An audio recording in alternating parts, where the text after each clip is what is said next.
49강입니다. 기도의 현상을 돌파하라. 열왕기상 19장에 나와 있는 말씀이지요. 엘리야가 갈멜산에서 아세라의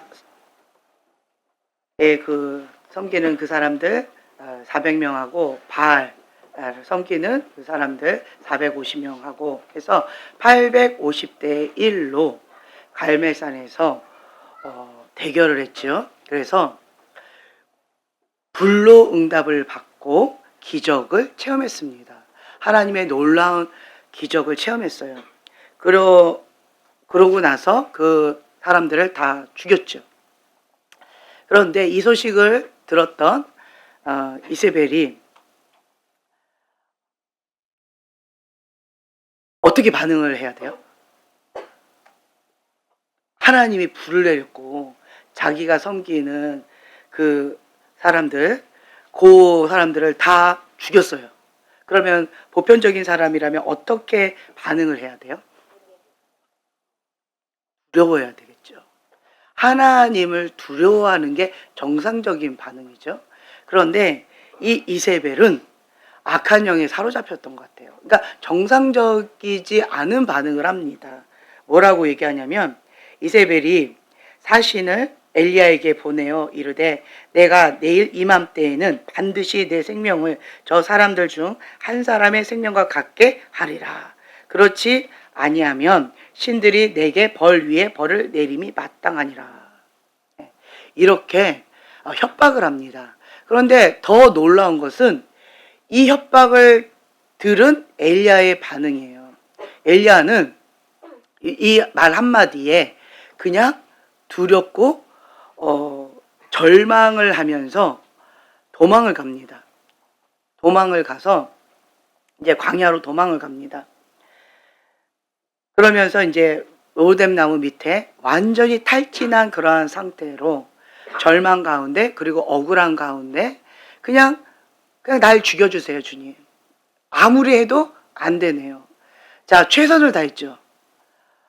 더 이상 어떻게 할 수 없을 만큼 하나님께서 놀라운 역사를 하셨고 본인도 최선을 다했어요.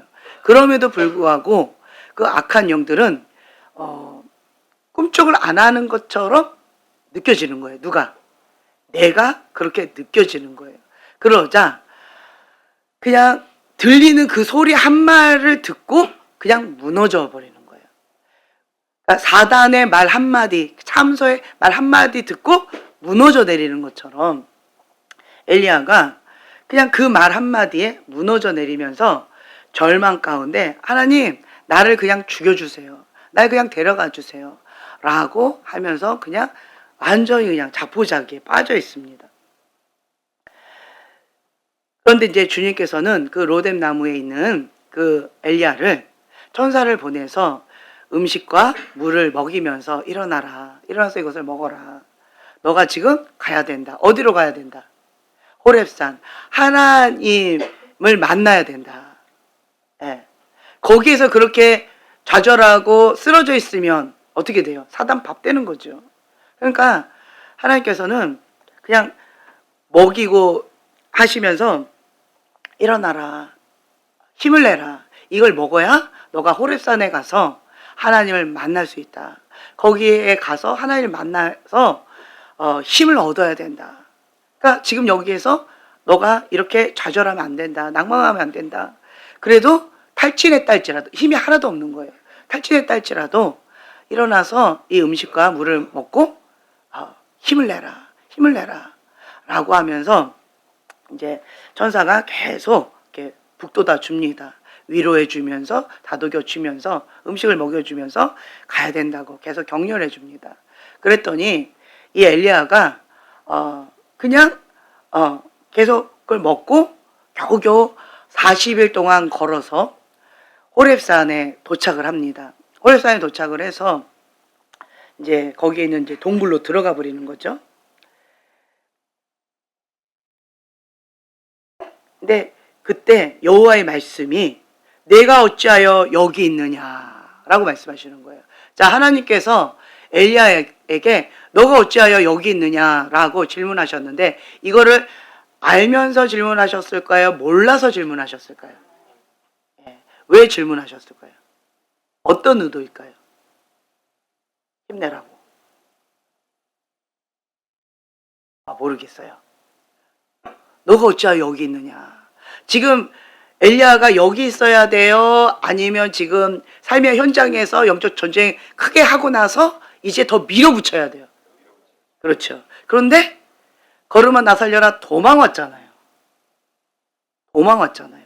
큰 승리를 해놓고 그리고는 도망와 버렸잖아요. 그리고 나 죽여달라고 지금 하고 있잖아요. 그러니까 지금 사명 다 버리고 날 죽여달라고 엉뚱한 소리 하면서 하나님 앞에 지금 찾아왔잖아요. 그러니까 주님께서 어떤 마음으로 이렇게 질문하셨을까요? 안타까운 현실이죠. 어떤 마음으로 이렇게 질문하셨을까요? 예, 정신 차려라! 너가 지금 정신이 있냐 없냐? 너가 왜 여기 있느냐? 예. 주님께서는 너가 어찌하여 여기 있느냐라고 질문하시는 거예요. 그러자 이 엘리야가 계속 이렇게 얘기하는 거죠. 자, 10절 이하에 보면은 내가 성경책을 좀 펼쳐주시면 좋겠어요. 전체를 좀 봐야 되니까 10절. 자, 함께 한 목소리로 봉독하겠습니다. 내가 만군의 하나님 여호와께 열심히 유별하오니 이는 이스라엘 자손이 주의 언약을 버리고 주의 제단을 헐며 칼로 주의 선지자들을 죽였음이오며 오직 나만 남았거늘 그들이 내 생명을 찾아 빼앗으려 하나이다. 자, 이렇게 얘기하는 거예요. 자, 처음에 보세요. 내가 만군의 여호와 하나님께 열심히, 예, 특심이다. 열심히 특심이다. 누가? 내가. 그런데 나는 그런데 누구는? 이스라엘 자손들은 주의 언약도 버리고 주의 제단도 헐고 칼로 주의 선지자들을 죽였다. 그래서 오직 나만 남았다. 지금 이렇게 하나님 앞에 원망 불평하면서 하소연하고 있는 거예요. 그러자 주님께서 11절에 여호와 앞에서 산에 서라 라고 말씀하시는 거예요. 자, 지금 엘리야는 뭘 바라보고 있어요? 내가 예, 나를 바라보고 있는 거예요. 나를 바라보는 것, 그게 뭐예요? 자기 연민인 거예요. 자기 연민의 늪에 빠져가지고 나는 이렇게 했는데 나는 저렇게 했는데 지금 하나님의 백성들은 이렇게 하고 있다. 그리고 또 하나님께서 이걸 허락하시고 아무 말씀 안 하시고 아무 반응을 안 하시니까, 응답을 안 하시니까 지금 다 죽임당하고 누구만 남았다? 나만 남았다. 지금 나만 남았는데, 그래서 갈멜산에서 850대 1로 내가 승리를 했는데, 누가? 내가 승리를 했는데, 그런데 이세벨은 꿈쩍도 안 하고 나 혼자 남았는데 나를 죽이려고 하고 있다. 나 하나 죽으면 끝나는데 저 손에 죽느니 차라리 하나님 손에 죽는 게 낫습니다. 하나님 그냥 나를 죽여주세요. 내 생명 걷어가 주세요. 라고 하면서 계속 나를 바라보면서 자기 연민의 늪에 빠져가지고 계속 나나 거리고 있는 거예요. 내 힘으로, 내 능력으로 내가 할 수 있는 최선을 다했다. 하나님을 향하여 열심히 특심인 내가. 지금 이거를 얘기를 하는 거예요. 그러자 하나님께서 여호와 앞에서 산에 서라. 자, 이 말씀은 무슨 말씀이실까? 여호와 앞에서. 지금 나나 거리고 있잖아요. 네. 시선을, 그렇죠, 나에서 하나님을 바라보라는 거예요. 하나님을 바라봐라. 하나님 앞에서 그 호렙산 하나님의 산에 서라. 자, 누굴 바라봐요? 하나님을 바라봐라. 내가 이러면 답이 없다. 답이 없어요. 시선을 빼앗겼어요. 답을 얘기해 버렸네. 왜 엘리야가 좌절하고 낭망했을까요? 그렇죠. 시선을 뺏겼어요. 시선을 뺏긴 거예요. 날 그냥 데려가세요. 좌절하고 낙담을 하는 것은 다른 이유가 아니에요. 하나님을 바라봐야 되는데, 시선을 주님께 고정을 해야 되는데 시선을 놓쳤어요. 그러면 내 영혼아 어찌하여 낭망하느냐, 어찌하여 불안하느냐, 넌 하나님만 바라라, 하나님께 소망을 두라. 이 말씀이에요. 이 말씀을 나한테 적용을 해야 된다는 거죠. 엘리야도 마찬가지예요. 시선을 빼앗겼기 때문에 좌절되고 낙담되는 거예요. 자, 850대 1도 하나님께서 놀라운 불을 내려주셔서 승리를 했던 건데, 누가? 내가. 그런데 이제는 이세벨과 그 다른 사람들과 내가 싸워야 되는데, 나는 모든 힘을 다 쏟았기 때문에 탈진한 상태인 거예요. 탈진한 상태. 그러니까 더 이상 싸울 힘이 없다는 거죠. 나 홀로 남았는데 저들이 또 내 목숨을 죽이려고 합니다. 내 목숨 파리 목숨입니다. 하나님께서 시선을 하나님께 고정해라 말씀하시는 거죠. 산에 그리고 서라. 왜 산에 서라 하셨을까? 자, 호렙산 하나님을 만나는 곳이에요. 지금 엘리야가 누구 만나러 왔어요? 40일 동안 탈진한 상태에서 천사가 먹여주는 그 음식을 먹고 물을 마시면서 겨우겨우 도착했어요. 뭐 하려고 왔어요? 그렇죠. 하나님 만나야 된다. 천사가 계속 세워줬기 때문에 그 힘을 얻고 여기까지 왔잖아요. 하나님 만나러 왔어요. 그런데 아직도 하나님 앞에 서지 않고 자기 연민의 늪에서 나오지 못하고 있는 거예요. 그럼에도 불구하고 인식을 못하고 있는 거예요. 시선을 나를 자꾸 바라보면 답이 없다는 거죠. 그러면서 이제 주님께서 이때부터 깨닫게 해주시는 거예요. 스스로. 여호와께서 지나가시는데 여호와 앞에 크고 강한 바람. 자, 첫 번째는 바람이에요. 바람이 산을 가르고 어마어마하게 바람이 산을 갈라버려요. 그리고 그 바람이 바위를 부셔버려요.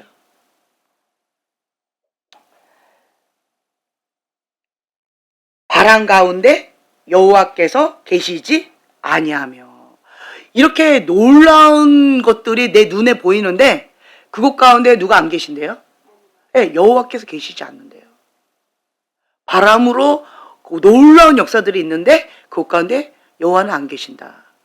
이거 좀 뭘 말씀하고 계실까? 그러니까 이상한 거죠.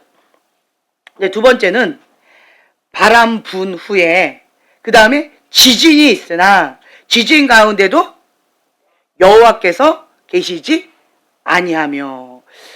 지진이 일어나는 거예요. 막 진동을 해요. 땅이 막 그러니까 막 이러고 있는데 그곳 가운데도 여호와께서 계시지 아니하며. 보는 현상 가운데서도 내가 지금 몸으로 느끼고 있는 이러한 상황 가운데서도 하나님이 계시지 않는다는 거예요.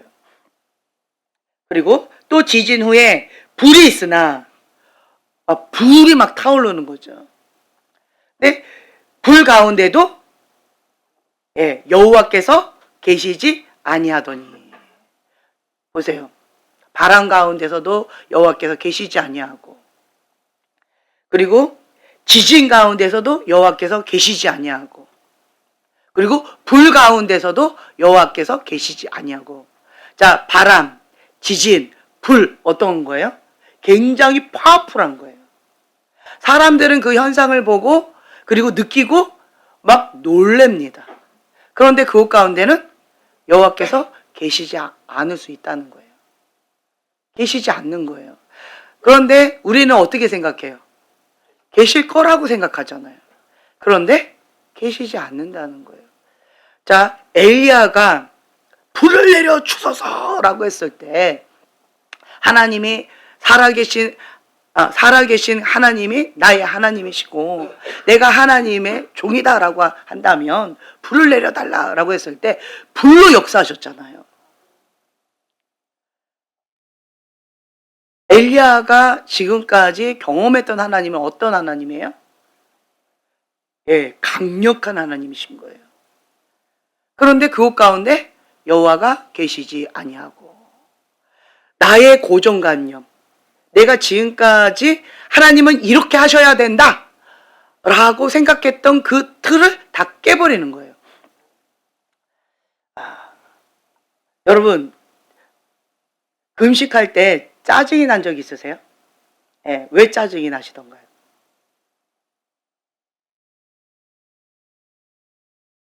예, 배고파서 짜증이 난다. 자, 예, 내 뜻대로 안 돼서요. 짜증이 나는 것은 내 뜻대로 안 될 때 짜증이 나요. 저 사람이 내 뜻대로 안 움직여주면, 상황이 내 뜻대로 진행이 안 되면 짜증이 나요. 그 말은 뭐예요? 안정감을 잃어버리는 거예요. 그 말은 뭐예요? 샬롬을 빼앗기는 거예요. 내가 익숙했던 그 패턴 그대로 스케줄이 진행되어져야 되는데, 이 A는 B다, B는 C로 이어진다 라고 할 때 짜증이 안 나요.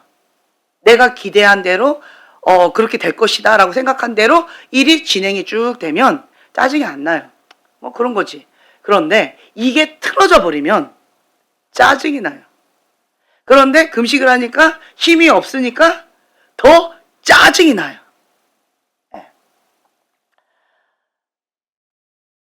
나의 이 고정관념이 강할수록 짜증이 많이 나요. 그런데 내가 기대하지 않는다면, 그럴 수 있지. A는 B다. 아닐 수 있지. A는 D다. 뭐 그럴 수 있지. A는 C다. 뭐 그럴 수 있지. A는 Z다. 뭐 그럴 수 있지. A는 아무것도 아니다. 뭐 그럴 수 있지. 나의 어떤 사고틀 가운데 이거는 이렇게 해야 된다라고는 어떤 고정관념이 없다면, 기대하는 바도 없고 이렇게 해야 된다라고 하는 어떤 틀이 없기 때문에 짜증이 잘 안 날 것 같아요. 그렇죠? 짜증 잘 안 나요. 짜증 날 마음의 여유가 없어요. 그런가 보지 뭐. 그냥 이렇게 넘어가져요. 엘리야는 내가 기대했던 하나님은 불의 하나님인 거예요. 능력의 하나님인 거예요. 아주 강력한 하나님이신 거예요. 그러한 강력한 파워 가운데 하나님이 당연히 계신다라고 생각한 거예요. 이러한 것이 있으면 이렇게 되어져야 된다라고 생각해진 거예요. 그러니까 불을 내렸고 놀라운 역사가 있었으니까 사람들이 다 벌벌 떨고 거기서 오직 하나님만이 신이십니다라고 반응할 줄 아는 거예요. 그런데 이세벨은 눈 하나 끔찍 안 하고 오히려 적반하장으로 나를 죽이겠다고 저렇게 달려드는 거예요. 내가 기대했던 대로, 내가 스토리를 생각했던 대로 이루어지지 않으니까 굉장히 마음이 어렵고 힘겨운 거예요. 다른 말로 하나님의 어떤 플랜이 아니라 내 고정관념이 있었던 거예요. 그것을 하나님께서 깨닫게 해주시고자 이런 상황들을 허락하시는 것 같아요. 이렇게 강력한 파워 가운데서도 하나님은 계시지 아니하더라. 여호와께서 계시지 아니하더니, 아무리 바라봐도 하나님 계시지 않는 거예요. 그러면 하나님 도대체 어디 계시지? 하나님은 이런 파워풀한 것이 하나님이 아니네. 그 강력한 바람, 지진, 불이 하나님인 줄 알았는데 그거 자체가 하나님이 아니네. 그것이 있다 할지라도 하나님이 안 계실 수 있는 거네. 자, 내 고정관념 가운데 충격요법을 주면 하고 이거 뭐지? 라고 하면서 이 사고의 틀이 깨지기 시작해요. 아닐 수도 있네 라고 하면서. 자, 그때 불 후에 뭐가 있다? 세미한 소리가 있는지라. 세미한 소리예요. 세미한 소리는 어떻게 들어야 돼요? 중에서 들어야 되죠. 제 목소리 들려요? 세미한 소리예요. 지금까지는 내가 듣고 싶지 않아도 아주 그냥 팍! 이러한 것으로 하나님께서 반응하셨는데 갑자기 반전이 일어나는 거예요. 세미한 음성이 들리는 거예요. 그러니까 너무 부드럽고 작고 연약한, 내가 집중하지 않으면 놓칠 수 있는 그러한 모습으로 오시는 거예요. 엘리야는 이러한 것을 경험을 해보지 않았던 것 같아요. 자, 세미한 소리가 있는지라 엘리야가 듣고 겉옷으로 얼굴을 가리고 나가. 자, 굴 속에서 숨어 있었어요. 굴 속에 숨어가지고 호르산에 가서 굴에 들어가서는 굴 속에서 안 나오는 거예요. 나만 홀로 남았고 내가 열심히 특심이었는데 하나님께서 다른 사람들 다 죽일 동안 아무 반응도 안 하시고 내가 이렇게 힘들게 싸웠고 그런데 하나님은 나도 좀 죽이려고 하는데 지금 하나님은 아무 반응을 안 하시고 말씀도 안 하시고 하나님 계신 거 맞는가?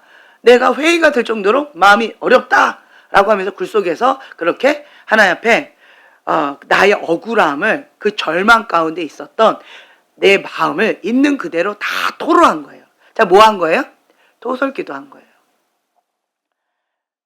세미한 음성을 듣고 그리고 나서는 그 동굴 속에 있었던 엘리야가 얼굴을 가리고 하나님이 임하셨잖아요. 하나님 계시잖아요. 세미한 음성 가운데 하나님 계시잖아요. 그러니까 자기 얼굴을 가리고 그리고 굴 어귀에 나오는 거예요. 이제 굴 속에서 조금씩 나오기 시작하는 거예요. 그러면서 굴 어귀에 섬에 또 이제 하나님께서 동일하게 또 물어보시는 거예요. 엘리야야, 내가 어찌하여 여기 있느냐? 또 동일한 질문을 하셔요. 왜 또 동일한 질문을 하셨을까?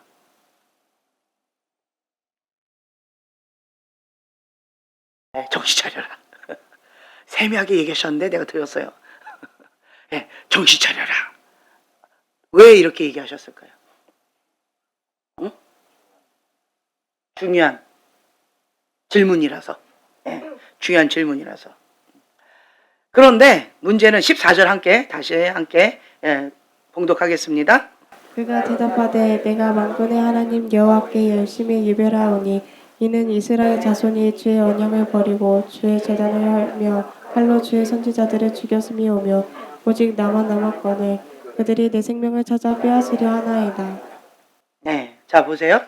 아까 10절하고 14절하고 내용이 틀려졌어요? 같아요? 같아요. 그렇죠? 같아요. 자, 10절에 보면 내 생각과 하나님의 생각이 달라요. 그래서 탈진을 했다라고 하는 상황이에요. 그리고 난 다음에 주님을 만났어요. 주님의 음성을 들었어요. 그리고 나서 14절에 주님 앞에 똑같은 질문 가운데 대답을 하는데 똑같아요. 자, 그 말은 뭐예요? 자기 연민의 늪에서 나왔다 안 나왔다. 시선을 주님 앞에 고정했다 고정하지 못했다. 시선을 들이지 못했다는 거예요. 여전히 자기 연민, 나를 바라보고 있는 거예요. 자, 나를 바라보는 것은 뭐예요? 내가 열심히 했다. 여러분, 탈진했다라고 하는 것은, 사역자가 탈진했다라고 하는 것은 여기에서 나올 수가 있어요. 여기서 볼 수가 있어요. 누구 열심으로 했을까요? 그렇죠. 내 열심으로 했기 때문에 탈진하는 거예요. 내 열심으로 하면 탈진합니다. 무엇을 놓치고? 그렇죠. 하나님께 시선을 고정해야 되는데 하나님을 바라보며 순종하는 그러한 모드로 나가야 되는데 시선을 놓쳤고 시선을 놓쳤다라는 것도 인식을 못하고 자기 연민의 늪에 빠져서 내 열심으로 한 거예요. 자, 이걸 순종 모드예요? 내가 한 거예요? 그렇죠. 내가 한 거예요. 하나님의 사람은 뭐 하는 사람이다? 그렇죠. 순종하는 사람이다. 근데 시선도 놓쳤고 내 열심으로 했고 자기 연민의 늪에 빠져서 내가 했어요. 순종 모드가 아니라 내가 했어요. 그러면 결국 어떻게 되어진다? 탈진하게 되어진다. 탈진하면 자기 연민의 늪에 빠져서 그 박스 안에서 나오기가 어렵다. 처음에 스타트가 뭐였다는 거예요? 자기의인 거예요. 나인 거예요. 내가 한 거예요. 내가. 그러니까 엘리야의 고백을 들으면 계속 뭐가 나와요? 내가 만군의 하나님 여호와께 열심히 특심인데 누가? 내가 열심히 특심이라는 거죠. 그런데 이스라엘 자손들은 이것도 버리고 저것도 어떻게 하고 저렇게 죽이고 이렇게 했다. 그래서 오직 나만 남았다. 그런데 그들이 내 생명을 빼앗으려고 하는데 뒷말은 안 했지만 하나님은 뭐 하고 계십니까? 하나님은 어디 계십니까? 하나님은 왜 가만히 계십니까? 하나님 계신 거 맞습니까? 그 얘기인 거예요. 그러니까 또 다시 한번 내 안에 있는 그 아픈 마음들을 하나님 앞에 토로하는 거예요. 그 토로하는 것까지는 좋은데 지금 뭘 못 보고 있어요? 그렇지, 하나님을 못 보고 있는 거예요. 하나님 못 보고 있는 거예요. 엘리야야, 내가 어찌하여 여기 있느냐 라고 질문하셨던 것은 하나님께서 내 상하고 아픈 마음을 주님 앞에 토로하라는 거예요. 토로하라고. 그런데 지금 엘리야는 토로한 거예요? 원망하고 불평한 거예요? 그렇죠. 여러분, 이거의 차이점을 아셔야 돼요. 뭐는 원망하고 불평한 것이고 무엇은 토로한 것일까? 어떤 분이 옛날에 저한테 몇 년 전이에요? 질문을 하셨어요. 내가 토설기도를 한다고 토설기도를 했는데 그런데 마음이 계속 낙담이 되고 되게 슬프다. 좌절이 되고 마음이 무겁고 어렵다. 토설기도 제대로 한다면 회개 기도가 나온다고 하는데 난 회개 기도가 안 나오고 계속 마음이 낙담이 된다. 원망하고 불평하는 것과 토설기도의 차이점이 무엇이냐고 저한테 질문을 하시더라고요. 열매로 그들을 알지니. 자, 열매로 보면 돼요. 원망하고 불평하면, 자, 이스라엘 백성이요, 밤새고 울면서 하나님 앞에 주님, 우리를 이렇게 죽이려고 여기로 데리고 왔습니까? 이런 마음으로 밤새고 울었잖아요. 모세가 우리를 데리고 와서 우리를 죽이려고 하네 하면서 밤새고 울었잖아요. 근데 하나님은 그것을 기도라고 보셨어요? 원망과 불평이라고 보셨어요? 그렇죠. 밤새고 울면서 자기는 기도를 한 건데 그거는 원망과 불평이라는 거예요. 원망과 불평은 결과물을 보시면 돼요. 내 마음이 낙담이 되면, 좌절이 되면 내 마음 가운데 계속 원망과 불평의 그 마음이 계속 나오고 시선이 나를 향해 있으면 원망과 불평이에요. 자기 연민의 늪에서 나오지 않으면 그거는 원망과 불평이에요. 그러나 토설기도는 하나님 앞에 시선을 고정하는 거예요. 주님을 바라보는 거예요. 토설기도는 다윗을 보시면 좋아요. 다윗은 뭐라고 얘기해요? 내 영혼아 어찌하여 내 영혼아 주 여호와를 송축할지어다. 그리고 또 다윗은 뭐라고 얘기해요? 원수들이 나를 샅샅이 뒤지면서 나를 죽이려고 지금 저렇게 밖에서 서성이고 있습니다. 그러나 하나님 나를 그늘 날개 아래 보호하여 주셔서 그 원수들이 다 지나갈 때까지 나를 지켜주세요. 이렇게 기도해요. 원망하고 불평하는 기도하고 하나님 앞에 토설 기도하는 거하고 많이 달라요. 많이 달라요. 그리고 다윗은 또 왼수 그놈의 와이프는 과부가 되고 그 말은 뭐예요? 그놈 죽여버려라 그 얘기잖아요. 그리고 또 뭐라고 또 기도해요? 자식들은 고아가 되고 그 뭐예요? 또 엄마도 죽여버려라 그 얘기잖아요. 그리고 또 뭐라고 그래요? 그 자손 대대로 문둥병이 걸리게 해주시고 아주 저주의 저주를 막 퍼부어요. 근데 그거는 토설기도라고 합니다. 자, 누구한테 하는 거예요? 하나님.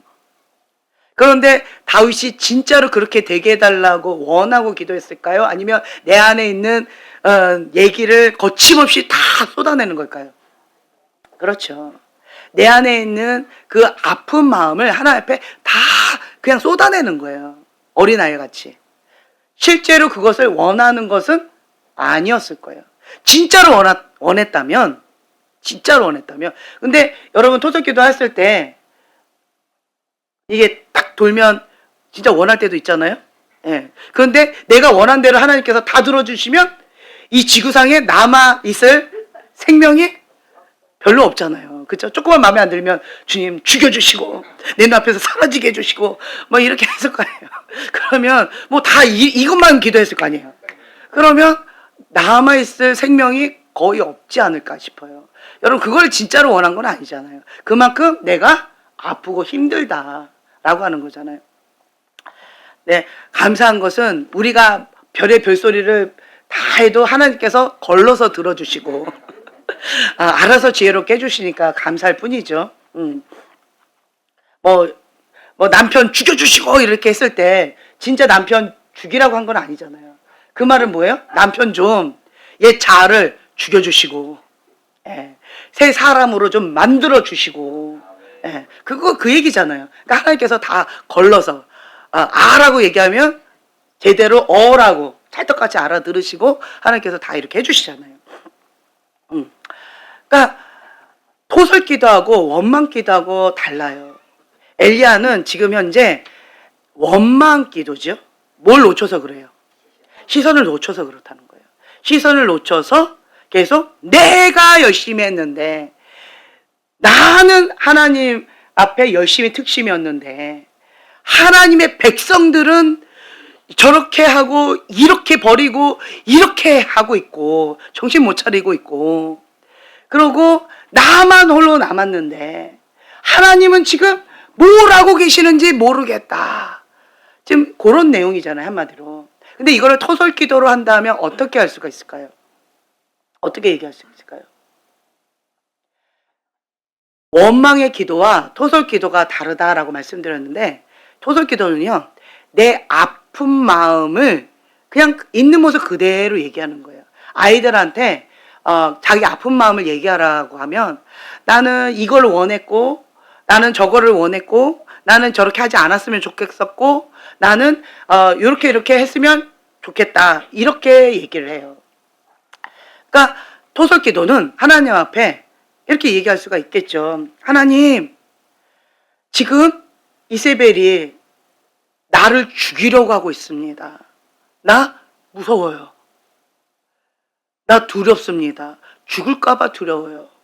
죽음의 공포 가운데 떨고 있느니 그냥 차라리 내 생명 걷어가 주시고 내가 내 열심과 특심으로 정말 하나님께서 말씀하신 대로 다 순종하고 싸웠는데 승리한 줄 알았는데 그런데 저렇게 나오니까 내 목숨 하나 부지하고자 지금 광야로 도망 나오는 내 신세가 너무 비참합니다. 주님 이게 뭔지 모르겠습니다. 내가 더 이상 어떻게 해야 될지도 모르겠습니다. 내 마음이 너무 상하고 그리고 나는 힘도 없습니다. 주님 어떻게 해야 될까요? 이게 토설기도라는 거예요. 이렇게 하는 거. 완전히 좀 다르죠? 원망하고 불평하는 기도와 토설기도가 다르다는 거예요. 자, 토설기도는 시선을 어디에다 두고? 그렇죠. 하나님을 바라보고 보면 하나님께서 이렇게 얘기하셨잖아요. 아까 여호와 앞에서 산에 서라. 여호와 앞에서 하나님을 바라보고 하나님 앞에 여호와의 산에 서라. 그리고 하나님께서 어떻게 하고 계시는지 하나님께서 무엇을 원하시는지 성령님께서 어떻게 운행하시는지 주님이 어디 계시는지 보라는 거예요. 들으라는 거예요.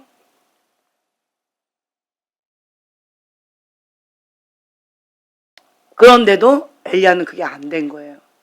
자기 연민의 늪에 빠져서 나오지를 못하고 있는 거예요. 제가 요즘에 계속 연구하고 있어요. 처음에 이렇게 잡힌 사람들은 보면 음란의 영이 굉장히 강하고 하나님을 향해서 대놓고 대적하는 그 무당의 영이 강한 사람들이 이렇게 사로잡혀요. 음란이에요. 음란. 대부분이 음란이고 하나님을 대놓고 대적하는 거역의 영이 강하고 미움과 죽음의 영이 강해요. 근데 바벨론 음녀가 강한데 이거는 대놓고 하는 거예요. 바벨론 음녀의 영은 뒤에서 하지만 무당의 영은 대놓고 하는 거예요. 그게 또 강도가 더 강한 거예요. 그러니까 완전 사로잡히는 거예요. 바람이 불 때 사로잡히는 거예요. 그런데 좀 더 제가 이제 연구를 하다 보니까 완전히 사로잡히는 건 아닌데 살짝 잡히는 사람들이 있어요. 사로잡히는 사람은 소수에 꼽혔어요. 그런데 이게 살짝 잡히는 사람이 있어요. 살짝 잡히는 사람들은 많아요. 좀 많아요. 근데 이 살짝 잡히는 사람들을 보니까 공통 분모가 뭐였냐라고 하면 자기 연민의 늪에 빠진 사람들이에요. 시선을 어디에다 고정한 사람들? 나. 그냥 나예요. 나. 나라고 하는 자기 우상. 그 우상 땅지가 여기 크게 있는 거예요. 하나님을 바라봐야 되는데 나가 중요한 거예요. 나. 하나님을 섬겨야 되는데 나를 섬기고 있는 거예요. 나. 그러니까 이런 사람들이 이렇게 살짝 잡히더라고요. 이렇게. 그러면 이 사람들은 뭐만 하면 끝나요? 그렇죠. 시선을 하나님 앞에 고정하고 뭐로 바꾸면 돼요? 하나님 중심적인 사고 체계 바꾸면 돼요. 모든 생각을 사로잡아 그리스도께 복종하는 거예요. 말씀, 생각을 말씀으로 사로잡으면 되는 거예요. 그러면 나를 집중 안 하니까 얘는 이제 버림받는 거예요. 그럼 얘는 어떻게 해야 돼요? 죽어라! 이래야죠. 나는 뭐 해야 돼요? 죽어야죠. 죽어야 돼요. 나는 죽어야 되는 거예요. 그러니까 이런 사람들은 자기 부인이 안 돼요. 내 생각, 내 감정, 내 뜻이 중요한 사람들인 거예요. 그거를 포기를 잘 못하는 사람들인 거예요. 이걸 못하는 사람. 그러니까 마지막 때는 무슨 사랑? 자기 사랑. 그거더라고요. 자기 사랑. 자기 사랑이 강한 사람들이더라고요.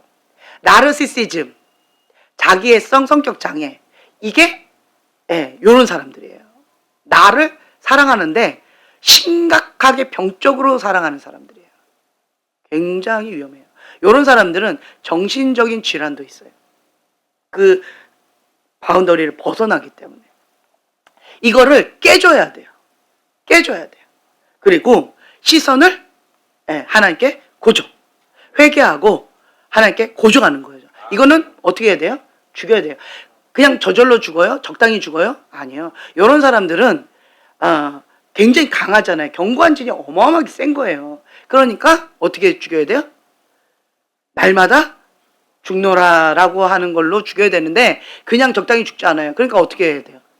그렇죠? 금식도 하고 또 부르짖기도 하고 또 나름대로 작정기도도 하고 날마다 죽여야 돼요. 그러니까 어떤 감각을 키워야 되냐면 내 감정, 내 상처, 나 이게 탁 올라오면 또 올라왔네? 어떻게 하라는 사인이다? 금식하라는 사인이다. 작정기도하라는 사인이다. 주 앞에 침묵하라는 사인이다. 내 시선을 지금 뺏겼다라고 하는 사인이다. 라고 하나님 앞에 빨리 엎드려야 되는 거예요. 그 분야에 굉장히 센시티브하게 여러분들이 감각을 민감하게 하셔야 된다는 거예요.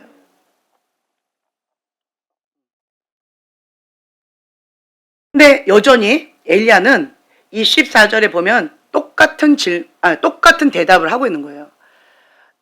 자기 연민의 늪에서 자기 박스에서 못 나오고 있어요. 그래서 뭘 못 보고 있어요?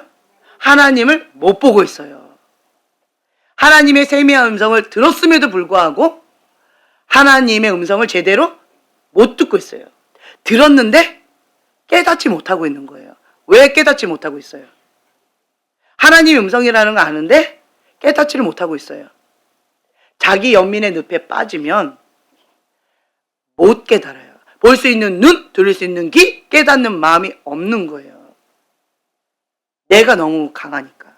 이런 사람은 아무리 들어도, 아무리 봐도, 아무리 깨닫고 싶어도 못 깨닫는 거예요.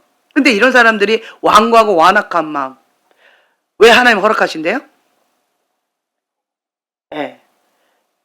깨닫고 회개하여 구원받을까봐 그거를 못하게 하려고 하신다. 여러분, 이거 굉장히 무서운 말이에요. 자기 우상, 자기 연민이, 이게 굉장히 크게 생각하셔야 돼요. 이거가 구원하고도 관련이 있다라고 하는 거 굉장히 크게 생각하셔야 돼요. 그런데 하나님의 음성을 못 듣고 하나님도 못 보고 이러한 자를 주님께서 이 엘리야한테 이제 이렇게 말씀하시죠. 이제는 분명한 말씀을 구체적으로 주시는 거예요. 뭐라고 말씀하시냐면, 아람 왕을 세워라. 하사엘한테 기름을 부어서 아람 왕으로 세워라. 그리고 예후에게 기름을 부어서 이스라엘 왕으로 세워라. 그리고 엘리사에게 기름을 부어서 너 다음 선지자로 세워라 라고 명령하시는 거예요. 엘리사에게 바톤을 이어줘라 라고 말씀하시는 거예요.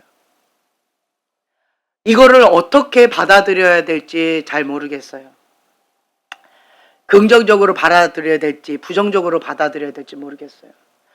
엘리야가 지금 정신을 못 차리고 자기 연민의 늪에서 못 나오고 있어요. 그리고 계속 너가 어찌하여 여기 있느냐라고 질문하시는데, 그 하나님께서 왜 질문하시는지도 지금 못 깨닫고 있어요. 사명을 감당해야 할지. 그런데 여기 이러고 있는 거예요.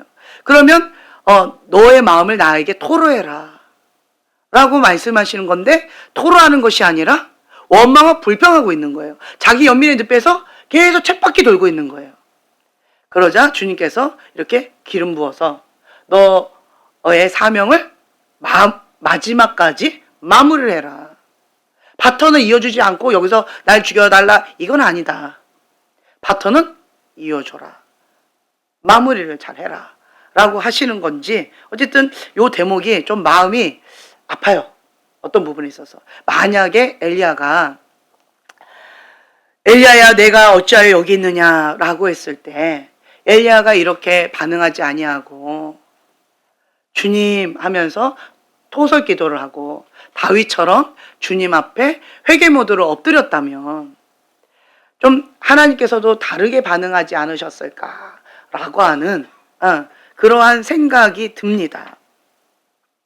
어쨌든 이렇게 말씀하시면서 주님께서 또 엘리야한테 충격요법 한 번 더 해주세요. 오직 나만 남았거늘 이라고 말했는데 주님께서 너 생각 틀렸다. 하나님은 강력한 곳에 하나님이 계시지 않을 수도 있다. 세미한 음성 가운데 여호와께서 계실 수도 있다. 너의 조그만 머리로 나를 가두려고 하지 말아라. 너는 나를 잘 모르고 있다. 너의 생각과 나의 생각은 다르다. 너 외에 7,000명을 남겨두었다. 너가 혼자라고 생각하지 말아라. 그러니까 엘리야가 말했던 하나하나 조목조목들을 너의 생각 그거 깨라. 너의 그 사고 틀을 가지고 나를 거기에다 끼워 맞추려고 하지 말아라. 너의 그 뜻에 나를 맞추려고 하지 말아라. 하나님의 그 뜻에 내가 맞춰야 된다는 거죠. 하나님의 그 사고체계에 나의 사고체계를 맞춰야 된다는 거예요. 하나님을 향한 그 고정관념, 그것을 깨야 주님을 만날 수가 있다는 거예요. 그래서 우리는요, 하나님을 알아가면 알아갈수록 하나님은 패턴적으로 역사하지 않으세요. 어떨 때는 이렇게 역사하시고 어떨 때는 저렇게 역사하시고, 내가 익숙해지는 어떠한 패턴이 있다면 그 패턴 말고 다른 것으로 주님께서 말씀하시는 경우도 있어요. 왜 그러실까요? 성령님만 의지하라고 하시는 거예요. 왜냐하면 이 패턴대로 한다면 우리도 엘리야처럼 이렇게 하나님께서 그 패턴대로 안 하시면 무너져 버리는 거예요. 엘리야가 왜 무너졌어요? 이 패턴대로 하나님께서 불로 내려주시고 강력하게 역사하셨는데 세미한 음성으로 역사하고 계신다라고 하는 걸 놓쳤던 거예요. 그러니까 하나님이 여전히 나와 함께 하신다라고 하는 것을 망각한 거예요. 그러니까 나만 홀로 남았고 하나님은 지금 아무것도 안 하고 계시고 저들은 나를 죽이려고 하고 있고 나는 그러니까 너무 두렵고 좌절되고 낙담되고 탈진된 상태에서 나만 홀로 남아서 이렇게 힘겨운 상황 가운데 있습니다 라고 엉뚱한 소리를 하고 있는 거라는 거예요. 그러나 하나님은 뭘 말씀하고 싶으신 거예요? 그렇게 강력하게 역사하실 때도 하나님이 함께 하실 수도 있고 하실 수 없을 수도 있고 세미한 음성으로도 하나님은 함께 하실 수 있다 라고 하는 것. 그 말은 뭐예요? 너가 지금까지 이렇게 이 과정을 밟고 오는 이 모든 과정 가운데 누가 함께 하셨다? 그렇죠. 내가 너와 함께 하고 있었다 라고 하는 것을 말씀하고 싶으신 거예요. 너가 느끼지 못해도, 너가 깨닫지 못해도, 너가 혼자라고 느끼는 그 순간에도 하나님은 여전히 동일하게 함께 하고 계신다. 주님께서는 말씀하고 계셨다. 그렇기 때문에 세미한 음성의 하나님으로 주님께서 우리에게 말씀해 주실 때는 우리가 어떻게 들어야 돼요? 강하게 하실 때는 내가 듣고 싶지 않아도 그냥 그 딴짓하고 있어도 그냥 확 하시니까 번쩍 놀래가지고 우리가 깨닫게 되어지지만, 그렇지만 세미한 음성으로 말씀하실 때는 우리가 어떻게 해야 돼요? 그렇죠. 모든 것을 다 스탑. 모든 걸 다 스탑해야 돼요. 고요하게 해야 돼요. 주변 환경을 다 정리해야 돼요. 고요하게 해야 돼요. 그리고 내 마음도 샬롬. 주님의 임재 가운데 평안하게 있어야 돼요. 그리고 모든 시선과 모든 집중을 주님 앞에 고정해야 돼요. 그리고 주님이 말씀하실 때를 그냥 잠잠히 기다려야 된다는 거예요. 그래야 하나님의 세미한 음성을 들을 수가 있어요. 적당히 기다려서 될까요? 아니요. 간절히 원해야 돼요. 그러면 이거는 무슨 얘기일까요? 하나님을 향해서 찾고 찾는 그 갈망함의 마음, 그거를 원하신다는 거예요.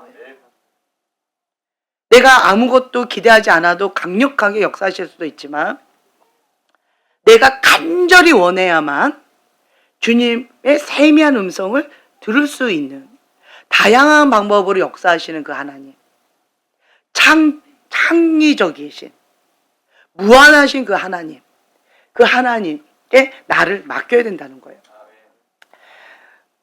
어떤 분들이 이런 경우 있었어요. 예전에 하나님의 임재가 임하면 막 손이 떨리고 막 불이 임하고 아니 막 뜨거워지거나 뭔가 바람이 막 느껴지거나 막 몸이 막 이렇게 반응을 하거나 막 어떤 희한한 이런저런 것들이 있는 거예요.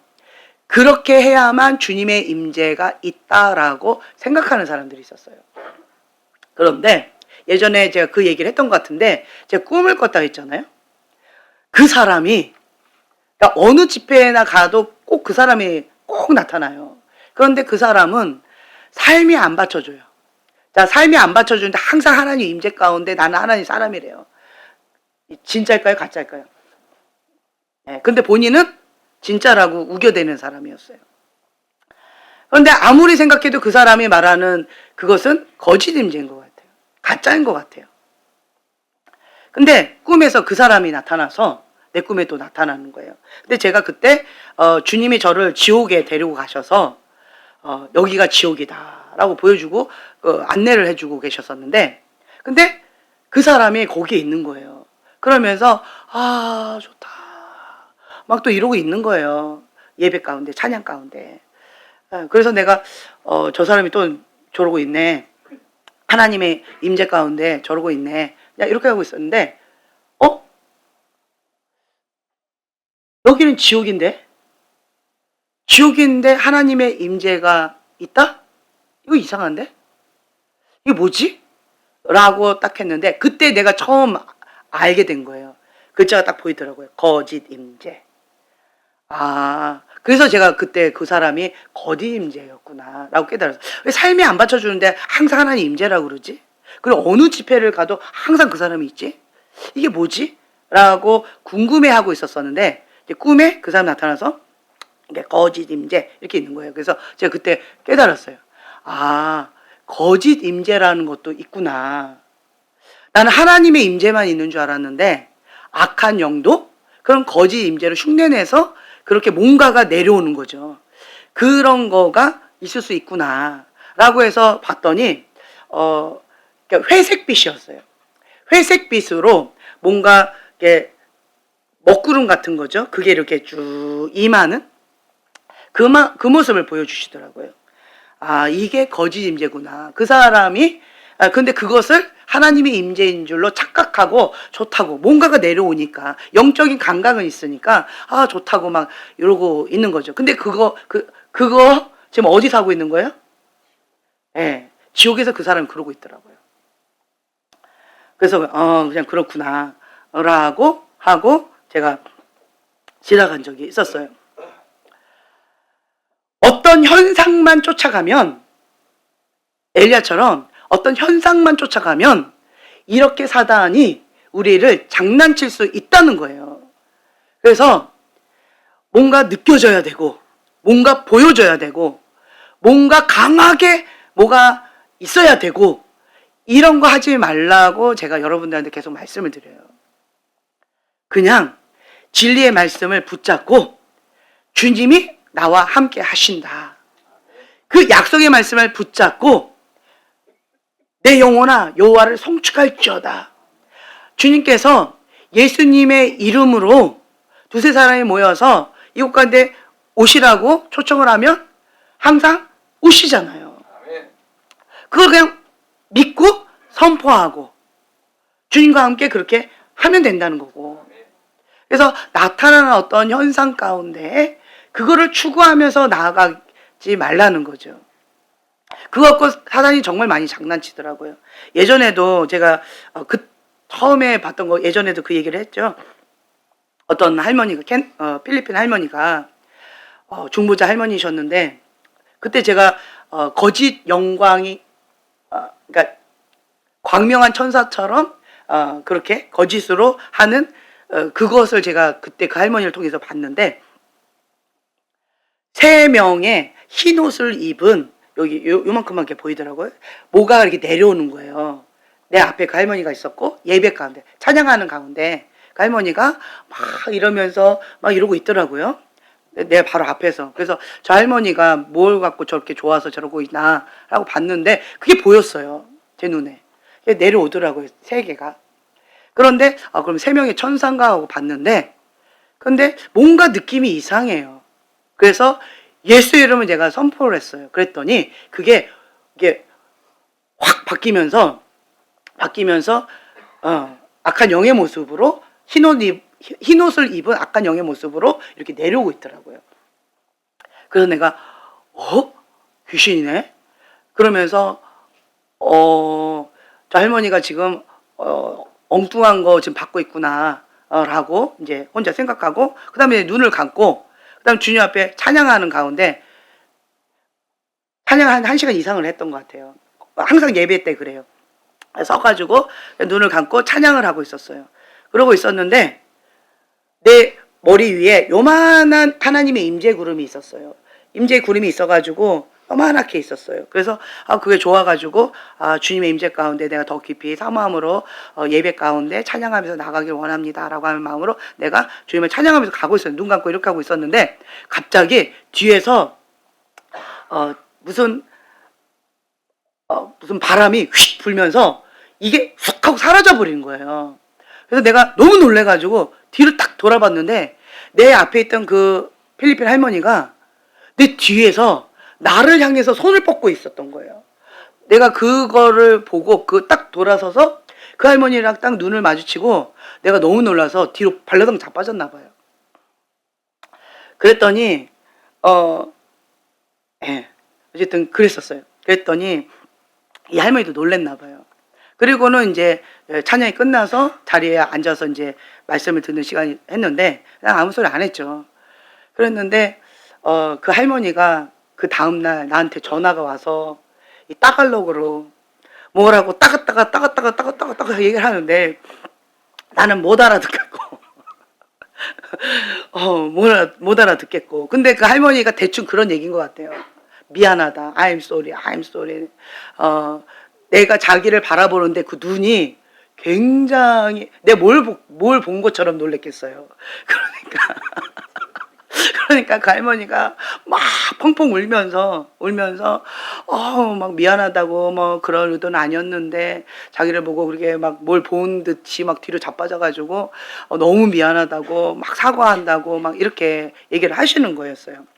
그래가지고 제가 이제 어쨌든 그런 경험을 했었던 적이 있었어요.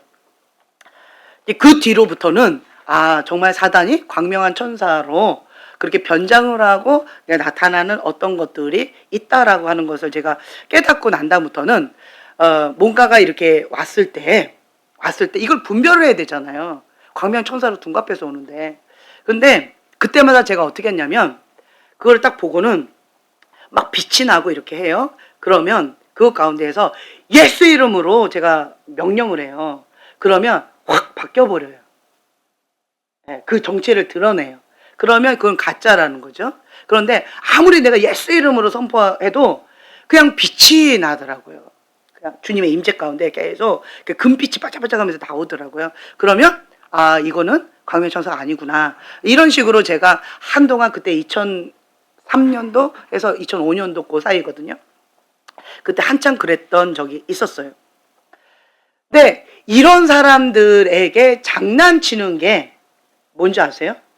현상을 추구하면서 나아가면 그러면 그거 갖고 사단이 이렇게 장난을 친다라고 하는 거예요. 우리는 어떤 현상을 추구하고 나가는 것이 아니라 누굴 추구하면서 나가야 돼요? 그렇죠. 주님을 추구하면서 나가야 돼요. 주님이 주시는 선물을 추구하면서 나가는 자가 아니라 하나님 그분, 선물을 주시는 그분을 추구하면서 나가야 돼요. 그러면 사단이 장난을 못 쳐요. 주님을 추구하면 뭐가 따라와요? 선물은 따라와요. 그런데 선물을 추구하면서 나가면 어떻게 가요? 같이 가는 것처럼 보이는데 딴 길로 새요. 꼭 가다가 끝이 다른 사람들이 있어요. 가다가 자꾸 새길로 빠지는 사람이 있어요. 그런 사람들은 뭘 추구하는 거예요? 하나님을 추구하는 게 아니에요. 선물을 추구하는 거예요. 자기가 원하는 어떤 것을 추구하면서 나가는 거예요. 그러면 이렇게 갈려요. 끝이 달라요.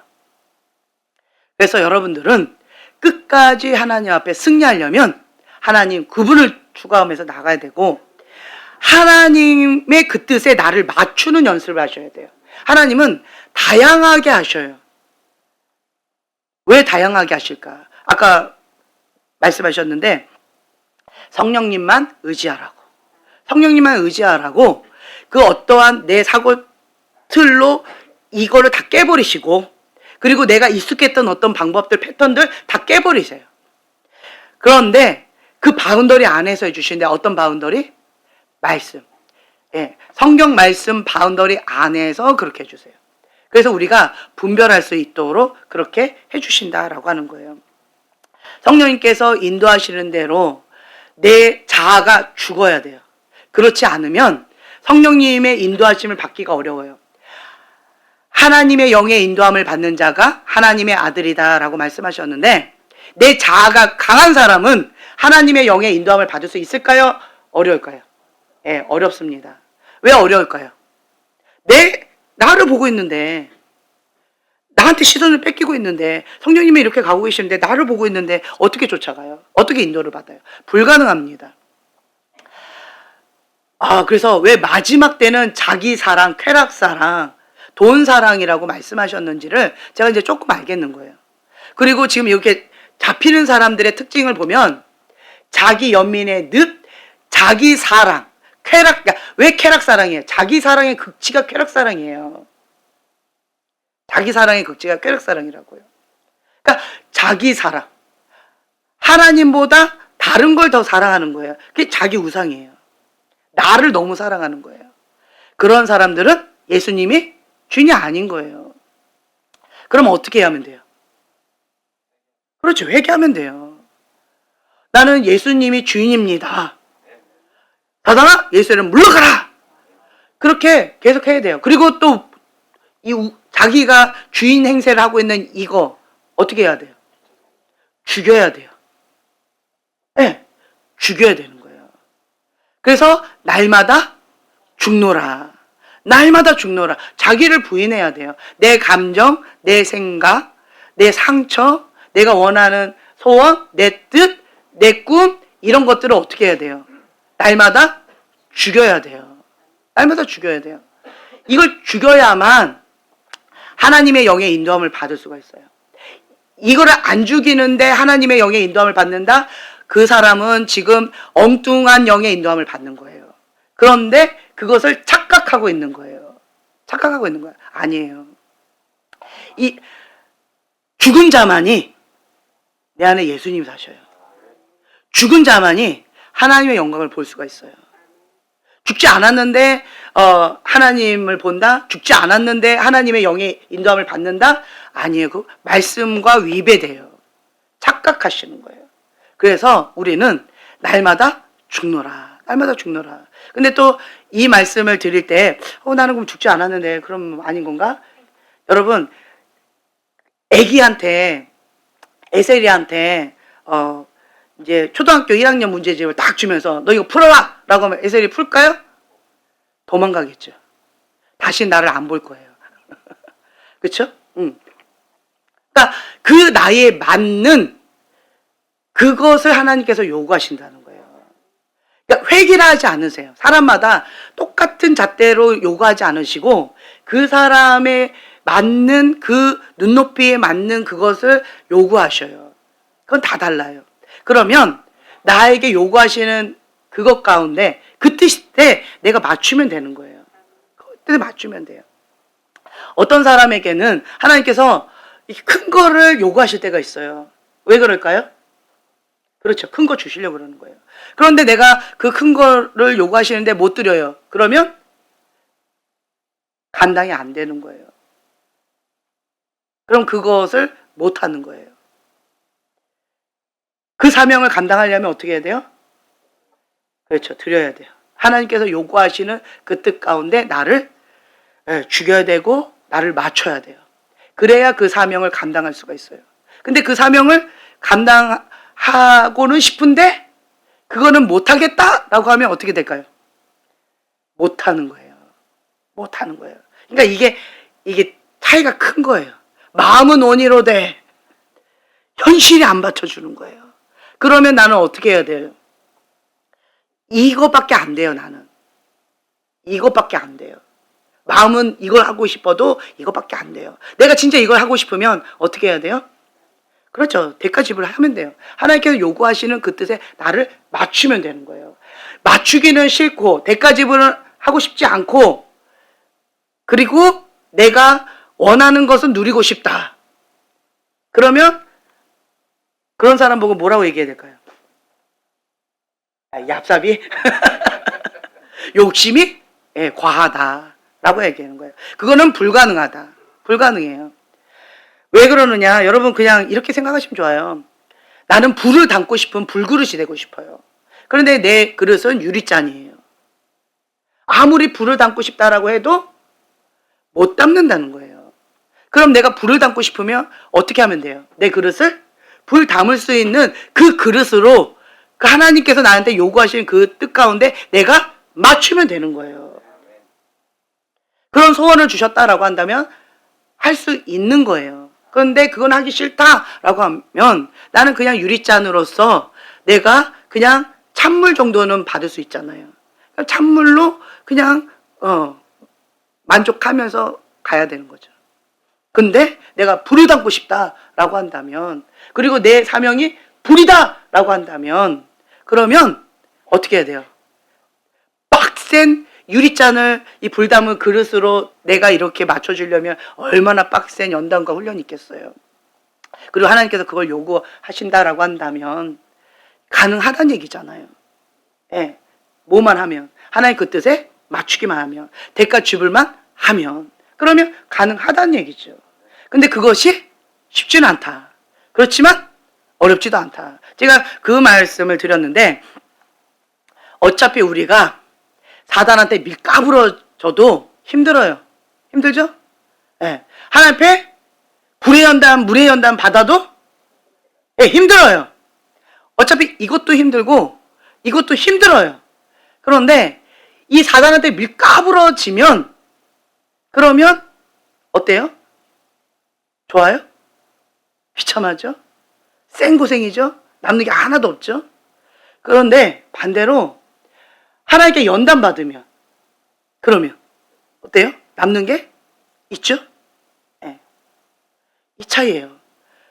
고생은 고생대로 하는데 남는 게 없고 비참해져요. 생고생인데 비참해져요. 상처와 쓴뿌리와 고통에 그게 많이 남아요. 근데 연단을 받으면 단단해져 가고 하나님 앞에 불의 연단, 물의 연단으로 하나님께서 마음껏 쓰실 수 있는 정금과 같이 나오는 거예요. 여기는 성장하는 거예요. 열매가 있어요. 연단이에요. 근데 이거는 까부러지는 거예요. 밀가부러지는 거예요. 정말 사단한테 비참해지는 거예요. 너무 힘겨운 거예요. 그러니까 이것도 힘들고 이것도 힘들어요. 여러분들은 뭘 선택하고 싶으세요? 이거? 이거? 네. 생각이 반듯한 사람이다라고 한다면 어차피 힘든 거, 어차피 대가 지불 하는 건데 이것도 쉽지 않고 저것도 쉽지 않은데 기왕이면 남는 장사를 하는 게 더 좋지 않아요? 그렇죠. 연단이 낫죠, 차라리. 이것도 해보고 이것도 해봤잖아요, 여러분. 그렇죠, 해봤죠? 비참하죠? 네, 무능력한 크리스찬으로 겉모양만 번지르하게 있어요. 근데 이거는 능력 있는 크리스찬이 되어지는 거예요. 능력 있는 크리스찬. 네, 영적 전쟁에 능한 용사. 그래서 여러분들이 마음의 결단을 하셔야 돼요. 방향성을 정하셔야 돼요. 그래서 하나님께서 연단의 과정을 하실 때 내가 죽으면 죽으리라. 끝장을 보면서 나가는 거예요. 끈기 있게 나가야 되는 거예요.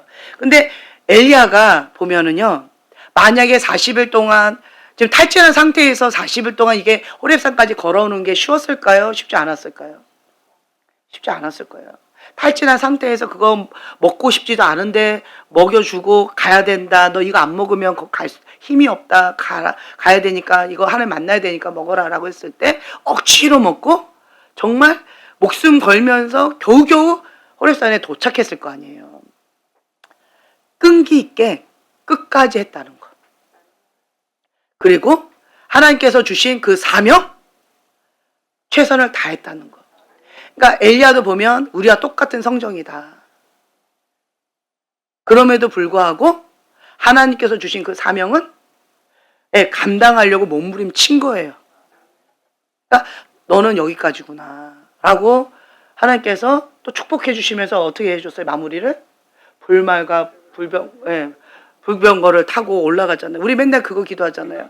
죽음을 맛보지 아니하고 엘리야처럼 에녹처럼 그렇게 올라가게 해달라고 우리 부러워하고 있잖아요. 그리고 엘리사한테 한마디 하잖아요. 너가 나 올라가는 거 보면은 네가 원하는 2배 얻게 될 것이다. 그리고 바톤 터치 이러고 바이바이 후 얼마나 행복해요. 그죠? 그러니까 인간은 유약하고 연약해요. 그럼에도 불구하고 우리는 하나님을 의지하고 그렇게 사명 감당하고 죽기까지 순종을 한다는 거예요. 하나님께서는 우리의 모습 그대로 인정해 주시고 받아주신다는 거예요.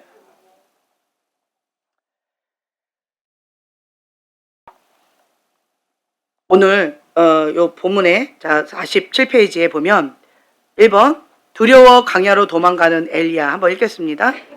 엘리야는 3년 6개월 동안 기도했습니다. 이세벨이 사신을 보내 엘리야를 죽이겠다고 하였습니다. 엘리야는 두려워 광야로 나갔습니다. 하나님께 생명을 거두어 달라고 하였습니다. 네, 2번. 다시 40일을 걸어서 호렙산에 올라갔습니다. 하나님을 섬기는 사람은 오직 나만이 남았다고 하였습니다. 하나님이 바알에게 무릎을 꿇지 않는 40명을 남겨두었다고 하였습니다. 자, 기도로 현상을 돌파해야 됩니다. 자, 읽어주세요. 엘리야는 이세벨이 자기를 죽일 것 같고 하나님을 섬기는 사람이 엘리야 혼자 남을 것 같지만 하나님은 의로운 사람들을 남겨두었습니다. 기도로 눈에 보이는 현상을 돌파해야 합니다. 네, 아멘. 기도로 눈에 보이는 골리앗, 눈에 보이는 그것을 돌파해야 된다. 이세벨의 말 한마디 듣고 저렇게 두려워 떨고 있는데 사단의 말 한마디 듣고 그냥 두려워 절망하고 낭망하게 되어졌는데 그러한 현상들을 기도로 돌파해야 된다는 거예요. 자, 광야로 나갔지요. 1번 읽겠습니다. 두려움을 기도로 돌파해야 합니다. 엘리야는 이세벨이 사신을 보내 죽이겠다는 소리를 듣고 두려워서 광야로 나아갔습니다. 하나님께 생명을 거두어 달라고 하였습니다. 희망이 없었습니다. 현상을 기도로 돌파해야 합니다. 현상을 기도로 돌파해야 됩니다. 희망이 없었던 것은 무엇을 놓쳤다? 시선을 놓쳤다는 거예요. 하나님께 시선을 고정하게 되어진다면 우리는 소망 대신 그 하나님을 바라보게 되어지고 하나님을 의지함으로 끝까지 나아갈 수가 있다는 거죠. 그리고 나의 한계를 인정해 주시고 그 뒷부분은 누가 책임져 주셔요? 그렇죠. 하나님이 책임져 주신다는 거예요. 하나님 책임져 주셔요. 나는 도망 왔는데 하나님은 세미한 음성을 들려주시고 그리고 주님이 뭐라고 얘기하시는 거예요? 그 자기 연민의 늪에서 나와라! 그 얘기하시는 거예요. 사명 감당해라! 나 자신을 바라보고 자기 연민의 늪에서 계속 못한다 내가 그거 하지 말고 네가 지금까지 왔던 그것을 돌이켜서 하나님께서 주신 그 사명 다시 회복해라. 그 명령에 순종해라 라고 말씀하시는 거예요. 그 사명은 누가 감당한다? 하나님의 힘으로 감당한다. 엘리야가 왜 못한다 한 거예요? 내가 못한다는 거예요. 내가 지금까지 이렇게 했기 때문에 내가 지금 탈진되어졌고 이런저런 상황 때문에 내가 못한다 라고 말하고 있는데 하나님은 뭐라고 말씀하셔요? 네, 돌이키라는 거예요. 너가 왔던 그 길 돌이켜서 그래서 사명을 감당해라. 내가 너와 함께한다. 누가 명령하는 것이냐? 너는 그 주체가 누군지를 기억하라는 거예요. 너가 하는 것이 아니라 하나님의 명령에 순종함으로 하는 것이다. 너는 너의 사명을 다시 회복해서 감당해라 라고 말씀하시는 거예요. 자, 우리가 맡은 그 사명 그리고 우리가 해야 될 여러 가지들 하나님의 그 뜻 가운데 순종하는 여러 가지들이 있을 터인데 그리고 기도 응답 여러 가지 있을 터인데 때때로는 자기 연민의 늪에 빠져서 굴 속에서 머물러서 나오기를 두려워하는 절망과 낙담 가운데 두려워하고 있는 그러한 순간이 올 수 있어요. 엘리야처럼 나는 최선을 다했는데 내가 지금 현재 이러한 상황 가운데 있습니다. 자기 연민의 늪에 빠져서 내가 더 이상은 못하겠습니다 라고 낙담하면서 하나님 앞에 호소하는 그런 때가 있을 수 있습니다. 그러면 엘리야를 보면서 우리가 깨달아야 돼요. 엘리야가 놓쳤던 게 무엇인가? 누구의 힘으로 했다? 자기 힘으로 했구나. 무엇을 놓쳤다? 하나님께 시선을 고정해야 되는데 하나님께 초점 맞춰 나아가고 있습니까? 거기에서 초점을 놓쳤구나. 시선을 놓쳤구나. 그래서 내가 자기 의로 하다가 그냥 스스로 낭망하면서 좌절하면서 자기 연민의 늪에 빠졌구나. 당연하지. 자기 힘으로는 안 되지. 자기 힘으로 열심히 하면 인간의 한계점에 딱 부딪혀요. 그러면 낙담하게 되어진다는 거죠. 자기 의로 하지 않고 끝까지 가는 사람들은 탈진하지 않고 끝까지 가는 사람들은 어떤 사람일까요? 하나님과 나의 관계 속에서 민감한 사람들이에요. 그러니까 하나님께 공급을 받아야 내가 순종하고, 하나님께 공급 받아야 또 순종하고, 하나님의 음성 들어야 내가 또 순종하고. 그러니까 주님과 호흡을 맞추고 이 스텝을 맞추는 거예요. 한 스텝, 한 스텝, 한 스텝, 한 스텝. 근데 시선을 놓쳤는데도 놓쳤는지도 모르고, 하나님께서 계신지 안 계신지도 모르고 그냥 자기 열심을 쭉 가버리게 되어지면 어느 순간 보면 불은 있는데, 기적과 표적과 뭔가 나타나는 현상은 있는데 하나님은 안 계시는 거예요. 이게 뭐지? 이게 뭐지? 나는 열심히 했다고 했는데, 지금 열심히 왔는데 내 옆에 하나님 계실 거라 생각했는데 하나님 안 계신 거예요. 뭘 놓친 거예요? 현상 쫓다가 예수님을 놓친 거예요. 현상 쫓다가 하나님을 잃어버린 거예요. 그러면 뭐 해야 돼, 엘리야는? 그렇죠. 회개해야죠. 주님, 내 열심으로, 누구 이름으로? 하나님의 이름으로, 예수님의 이름으로 내 열심으로 하다가 정말 중요한 하나님을 놓쳤습니다. 현상만 쫓다가 실제이신 하나님 본질을 놓쳐버렸습니다. 그래서 결국은 사명까지 잃어버렸습니다. 그리고 인간의 한계점 가운데 무너져 버렸습니다. 주님, 불쌍히 여겨주시옵소서. 긍휼을 베풀어 주시옵소서. 회개 영으로 역사해 주세요. 다시 한번 주님, 새 힘을 더해 주셔서 사명 감당할 수 있도록 주님 함께하여 주시옵소서. 그리고 주님께서 또 감사한 게, 하나님을 놓쳤기 때문에 하나님의 명령 가운데 내가 어떻게 해야 될지 몰라요. 근데 정말 섬세하게 배려를 해주세요. 구체적으로 명령해 주셔요. 그렇죠? 기름을 부어서 왕으로 세워라. 그러니까 구체적으로 말씀해 주시니까 나는 그 구체적으로 말씀해 주신 건데 그냥 순종하면 되는 거예요. 이렇게 섬세하신 하나님, 나를 책임져 주신 하나님, 그 하나님을 내가 몰랐구나. 내가 하나님은 이렇게 해야만 됩니다 라고 했는데 그것을 깨면, 자기를 부인하면, 자아가 죽으면, 그러면 뭐가 보이기 시작한다? 하나님이 보이기 시작한다. 하나님이 어떤 분인지 깨닫게 되기 시작한다 라고 하는 거예요.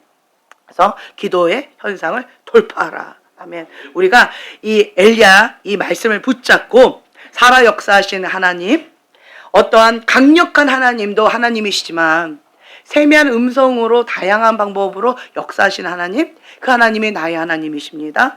그 하나님의 역사하신 가운데, 그 운행하신 가운데 우리가 성령님의 인도함을 받는 자가 하나님의 아들인데, 그렇게 섬세하게 말씀하시는 그 하나님의 인도함을 받으면서 주님과 함께 동행하면서 날마다 승리하는 삶, 주님과 함께 행복한 삶, 능력 있는 크리스찬으로서 하나님께 영광 돌리는 삶 살아가게 해달라고 우리가 주여 3번 부르짖고 사명 감당하게 해달라고 기도하겠습니다.